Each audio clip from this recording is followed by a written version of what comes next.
நமஸ்காரம். நமக்கு மிக விருப்பப்பட்டவர்களாகவும் நெருக்கமானவர்களாகவும் சிலர் மட்டுமே இருப்பர். அவர்களிடத்திலே எப்போதும் நன்மை எதிர்பார்ப்போம்.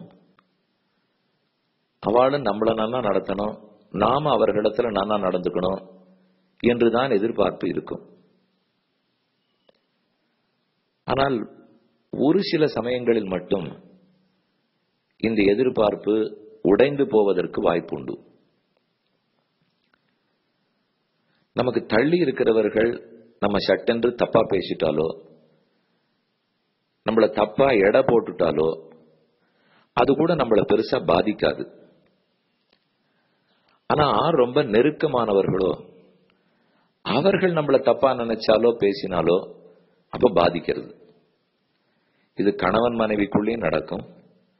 சந்தேகமே வரக்கூடாதுன்னு சொல்றோம். இவ இப்படி பேசியிருப்பளா, அந்த இயற்கை அவள்கிட்ட இல்லையே, எப்பவுமே நன்னா பேசுறவளாச்சே என்று கணவனும் புரிஞ்சுக்கணும். அவர் அப்படி பேசுறவர் இல்லையே, ஆனா இப்ப பேசுறாரே, என்ன காரணமா இருக்கணும் என்று மனைவியும் புரிஞ்சுக்கணும். இதே போல பெற்றோர்களுக்கும் குழந்தைகளுக்கும், குழந்தைகளுக்கும் பிள்ளை பொண்ணுக்கும் அப்பாவுக்கும், மாமனாருக்கும் மருமகனுக்கும் என்ன உறவு, நெருக்கமான உறவு வச்சுங்களேன்.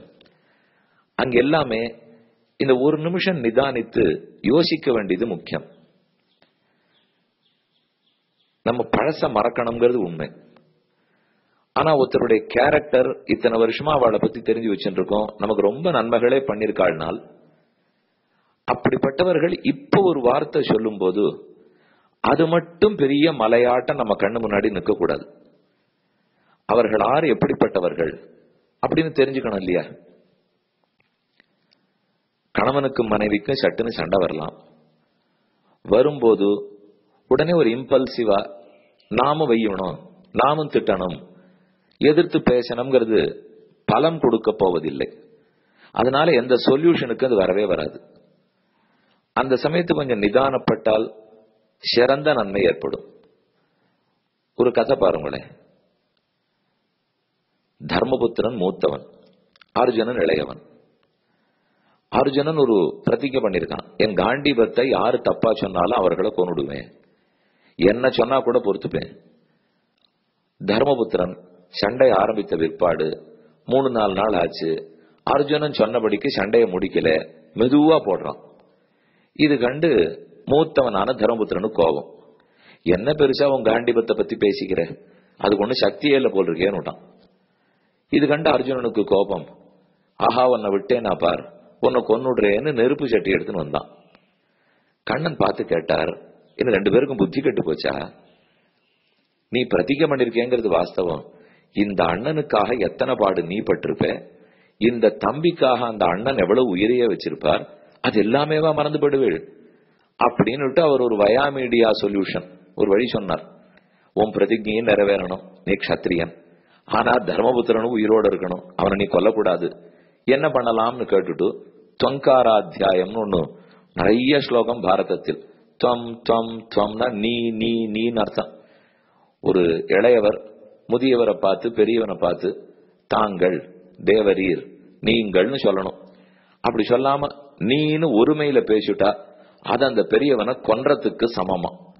இந்த வழியை கண்ணன் சொல்லி கொடுக்கிறார். உன்னால ஆன மட்டும் உங்க அண்ணாவை நீ நீ நீ நீன்னு சொல்லி தீர்த்துக்கோ, அப்படின்னா கொன்ற திருப்தி சாஸ்திரப்படி உனக்கு கிடைச்சிடும். அவரும் இறந்துட்டார்னு அர்த்தம், ஆனா உண்மையில அவர் இறக்க மாட்டார் என்று ஒரு வழி சொல்லி கொடுத்தார். அப்ப கண்ணன் சொன்னது என்ன, அவன் ஆறுன்னு நீ யோசிக்கல, நீ யாருன்னு அவன் யோசிக்கல, இந்த நிமிஷம் ஒரு வார்த்தை சொல்லிட்டது மட்டும் உனக்கு இப்ப பெருசாப்படுறதே, அதை சொல்லியிருக்காரா கண்ணன்? அதே போல பாருங்க, ராமாயணத்துல வந்தோம்னால் லக்ஷ்மணன் அனைத்துமே சீதைக்கும் ராமனுக்காகத்தான். கல்யாணம் ஆச்சே தவிர எங்க அவர் நாட்டோட இருக்க முடிஞ்சது? இப்போ அதுக்கப்புறம் ஊர்மலையை விட்டுட்டு தானே காட்டுக்கு வந்திருக்கார். 13 வருஷமும் தூங்கல, சாப்பிடல. ந தேவலோகாக்கிரமணம் நாமரத்தம் அகம்பிரணே ஐஸ்வர்யம் வியாபி, எதுவுமே வேண்டாம், சீதாராமர்களுடைய நலன் தான் முக்கியம், இப்படித்தானே வாழ்ந்தார். ஒரு மாயமான் மாரீசன் வந்தான். அவன் போய் ராமன் கையால் அடிபட்டுட்டு போகிற சமயத்துக்கு ஹா சீதை ஹா லக்ஷ்மணான்னு சொல்லி உயிரை விட்டுட்டான். அது கண்டு சீதைக்கு ஒரே பதட்டம். லக்ஷ்மணா போன்னாள். எல்லாம் அண்ணாவுக்கு ஒண்ணும் ஆகாது, போகலைன்னா லக்ஷ்மணன். இன்னொரு தரம் போகணும்னு சொன்னா போகல. அவளுக்கு பதட்டம், கணவனுக்கு என்ன ஆயிடுமோன்னுட்டு.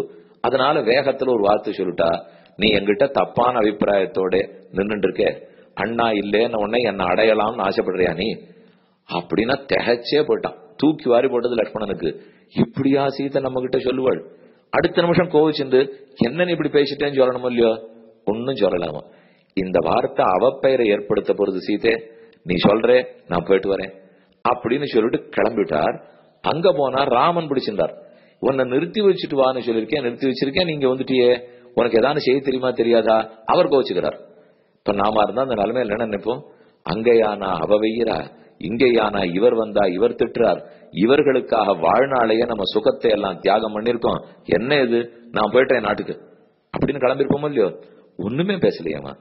சீதை நம்ம கிட்ட எவ்வளவு அன்பு வச்சிருக்கா தெரியாதா? இந்த ராமன் என்னத்தான் அனைத்துமே ஏத்துட்டு இருக்காருன்னு தெரியாதா? எதுக்காக இப்ப இந்த ஒரு வார்த்தை சொல்றா? ஏதோ அவர்களுக்கு இருக்கிற பதட்டம். என்ன ஆயிடுமோ ராமனுக்கு என்னன்னு தானே சீதைக்கு. லக்ஷ்மணன் யோசிச்சு பாக்குறார். அந்த ராமனுக்கு ஒன்னாயிடக்கூடாதுன்னு தானே நம்மளும் இருக்கோம், அதே ராமனுக்கு ஒன்னாயிடக்கூடாதுன்னு தானே சீதை இருக்கா. அப்ப ரெண்டு பேருடைய கருத்தும் ஒன்னாத்தானே இருக்கு. நான் எதுக்கு அவளை கோவிச்சுக்கணும்? இந்த ஒரு நிமிஷம் நிதானித்து யோசிச்சார் பாருங்க, எல்லா காரியமும் நன்னா இருந்தது. அந்த நிமிஷம் யோசிக்காம நம்ம வெடிச்சிருந்தோம்னால் என்ன ஆகும்? ஒருத்தர் நம்மளை அடிக்கிறார், அடித்த உடனே அவரை திருப்பி அடிக்கணும்னு பாக்குறோமோ இல்லையோ? அது இந்த காயத்துக்கு மருந்தாகாது. நம்ம பட்ட அடிக்கு காயத்துக்கு மருந்து போடணும். எது மருந்து? யார் அடித்தாரோ அவரே மருந்து போட்டார்னா இன்னும் எவ்வளவு நன்னா இருக்கும். அதே போல இப்ப அடிச்சவ சீதையா? அவ தானே தப்பா சொல்லிட்டா. கடைசியில் என்ன தெரியுமாச்சு? இந்த சீதையை காணோம், ராவணன் தூக்கின்னு போயிட்டான். அவர் அசோகவனம் காட்டுல கொண்டு போய் சிறை வைக்கப்பட்டாள். அப்ப சீதை சொல்லிக்கிறா, சொப்பனம் கூட எனக்கு நல்லது பண்ண மாட்டேங்கிறது. பக்கத்துல இருக்கிற ராட்சசிகள் திரிஜட்ட கேட்கிறா, சீதைய சொப்பனத்துல என்ன பார்க்கணும்னு ஆசைப்படுற? சொப்பனேபி யத்யஹம் வீரம் லக்ஷ்மணேன சமன்பிதம். அந்த சொப்பனத்திலேயாவது என் ராமன், அந்த ராமனை தேடின்னு லக்ஷ்மணன் போனா, அவ ரெண்டு பேரும் சேர்ந்து விட்டாளா சந்திச்சு விட்டாளா இல்லையாங்கிறது எனக்கு இது வரைக்கும் தெரியாது. லக்ஷ்மணன் அனுப்பிச்சாலே தவிர போன லக்ஷ்மணன் ராமனை பார்த்தானான்னு இவளுக்கு தெரியாது இல்லையோ? அப்ப அவளுக்கு ஒன்னே ஒண்ணுதான் ஆசையா, லக்ஷ்மணன் ராமனை பார்த்துட்டான்னு இருந்துட்டா போறோம். லக்ஷ்மணன் இருந்துட்டா ராமன் இருந்துருவார். இந்த வார்த்தை தானே லக்ஷ்மணன் பட்ட அடிக்கு உண்மையான மருந்து.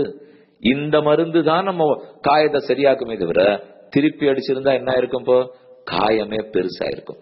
அதனால புரிந்து கொண்டு நமக்கு நெருக்கமானவர்கள் அப்படியே ஏதானு சொல்லிட்டோம்னாலும் கொஞ்சம் நிதானித்து சட்டுன்னு வெடிக்காமல் யோசிச்சு யாரு என்ன இப்படி பேசுறவாளா என்று தெரிஞ்சுன்னு பதில் சொன்னால் குடும்பம் ரசிக்கும்.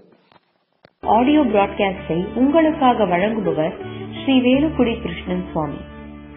இந்த ஆடியோ பிராட்காஸ்டை தினமும் உங்கள் மொபைலில் பெற முதலில் 9443219021 என்ற எண்ணை உங்கள் மொபைலில் சேவ் செய்யவும்.